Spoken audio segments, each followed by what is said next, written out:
Hi, my name is Rachel. I'm a postdoctoral research associate working with Professor Michael Frank. And I'm going to present to you the latest project we've been working on, titled Analogous Computations in Working Memory Input, Output, and Motor Gating, e.g. in Computational Modeling Evidence. This work has just been accepted for publications in Plos Commputational Biology. So in this work, we kind of aim to address this very broad question of how do humans decide which information is relevant to attend to in memory, which cognitive operations to take and when.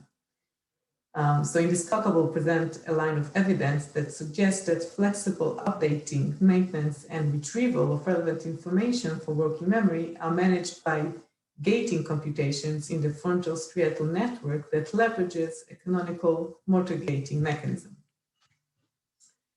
According to the theoretical cortical striatal gating framework, a hierarchy of content addressable selective gating systems selects both motor and working memory actions using reinforcement learning that learns which actions are most advantageous in a given context. Despite the many converging evidence for hierarchical cortical striatal gating interactions, the core assumption of the model that response selections and cognitive selection in working memory share computational properties has not been rigorously tested. I aim to address this gap using a novel version of the reference back task, which is a continuous working memory updating task previously used to study input gating. In this novel version, we manipulate the need for selective gating in a content addressable manner. In this task, one stimulus is presented on each trial. The stimuli belong to two categories, letters, X and O, and symbols, hashtag and percentage. The stimulus is always presented inside a colored frame, red or blue, and participants are instructed to decide on every trial if the presented stimulus is same or different from the most recent stimulus presented in red from the matching category. So this means that we need to make a response in all trials and always compare it to the last one in red and say same or different. To explain what I mean by gating, the higher level gating circuit is the input gate, which gates working memory information like task set and rules into the PFC. This information is then usually used to contextualize gating decisions at the lower levels. In the specific case of the reference back task, input gate regulates working memory content by allowing flexible updating of working memory when information is relevant. So this is the case, for example, when the information is presented inside a red frame. But the input gate also facilitates a robust maintenance by preventing from irrelevant information from entering working memory. So this is the case where the information is presented inside a blue frame. Note that this is not considered a distractor, right? So the response is still required on all trials, but the information presented in the blue frame trials are irrelevant for encoding for working memory. Experimentally, the effect of input gating will be tested on trials where the color frame switches from either blue to red or from red to blue, as this is where the input gate needs to switch between a no-go or a closed gate to support maintenance or to support a go or open gate to support flexible updating. The mid-level circuit in the gating system is the output gate that selects context-relevant information from within working memory to guide response selection. In the reference back 2 task, on every trial, 2 representations are held in working memory. Only one, however, is relevant to guide action selection and updating in working memory, while the other representation is prospectively relevant and therefore still requires maintenance. Output gating effect is captured by the change in the relevant working memory address or PFC stripe that holds the relevant working memory representation. So for example, here the percentage is the relevant stimulus, but on the next trial, the letter stimulus is the one that is relevant. So this will require an output switch. And this is very similar to the idea of changing the focus of attention in working memory. Finally, the lower level gate circuit is in the gating system is the response gate that selects the motor response that is appropriate given the perceptual input and the output gated information.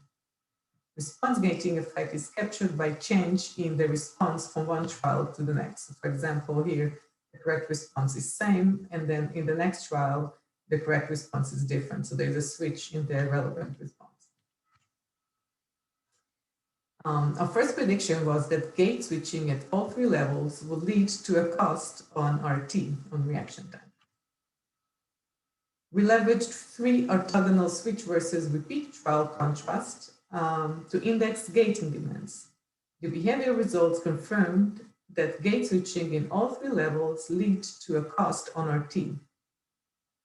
So as you can see, there is an input switch cost, there is an output switch cost, and there is a response switch cost. The behavior results confirm that gate switching in all three levels lead to a cost on RT. Another important finding we observed in behavior was the under-additive interactions between all possible levels that provided evidence that input and output gating are separate mechanisms that can run in parallel. The evidence for parallel processing across levels of information is also well documented in the task switching literature where task set and responses both switch, but also when context and items in working memory both switch. Parallel processing in these cases is signified by under-additive interaction, reflecting that the cost of switching two levels of decision is less than the sum of their individual duration. Here we observe this behavior marker of parallel processing between all three levels of gating. We also observe this parallel processing in our EEG data. This provided a neural and temporal support for the prediction of parallel processing. To understand the separable cognitive processes that give rise to the observed RT cost during gate switching, we leverage the drift diffusion model, the DDM. The advantage of the DDM is that it can account for the full response time distribution of both correct and error trials in each condition. We specifically predicted that switch costs at all three levels of gating will lead to changes in the threshold parameter, as this parameter acts as a cognitive control mechanism that regulates the speed-accuracy trade-off, such that the increase in threshold leads to slower but more accurate decisions. Previous imaging and computational work showed that such cognitive control mechanism is triggered in conditions that involve conflicting stimulus response requirements. In such situations, conflict is managed by increasing the decision threshold to allow a more cautious and deliberate response selection that also considers the evidence provided by the context or the task rule or the working memory information. The question I addressed in this study was whether similar cognitive control mechanism will be triggered when conflict is not at the response level, but rather at the cognitive level of which working memory information is needed. So here you see the results. This is the relative increase in threshold relative to our baseline condition, which was a full repeat in all three gates in maintenance. And what we see is that response conflict has a preferential impact on the motor decision threshold. But importantly, switches in higher level gates of both input and output also led to this increase in threshold. So they also show to recruit the same control mechanism of increasing the threshold. These results support the analogous computation prediction in which switches at each independent level of gating were related to increased decision threshold in both updating and maintenance trials. Finally, we aim to assess the functional impact of gate switching in terms of prioritization of task-relevant representations. The design of the reference back-to task allowed us to test directly the prediction that both output gating and response gating places and demand on prioritization to increase neural discriminability between the two candidate representation. Previous work has shown that working memory prioritization is marked by sustained elevated neural activity that increases the decodability of the prioritized representation. Such an account is consistent with the output gating, but to date, the gating working memory literature and the working memory prioritization literature have not been linked. We leveraged a trial-by-trial indexing approach that I won't have time to explain in detail now, but I'm happy to address questions concerning this approach at the end. In brief, we ran a regression to extract a special temporal cluster in the EEG signal that reflect the representations themselves, the relevant category and response. I'll be controlled for reaction time, working memory state, and be corrected for multiple comparison.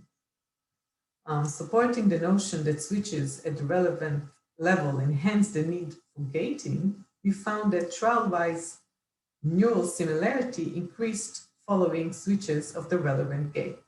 So what you can see here is the similarity index, which is basically the EEG index of the selected representation, the selected category. And we see that it was enhanced during output switch compared to output repeat.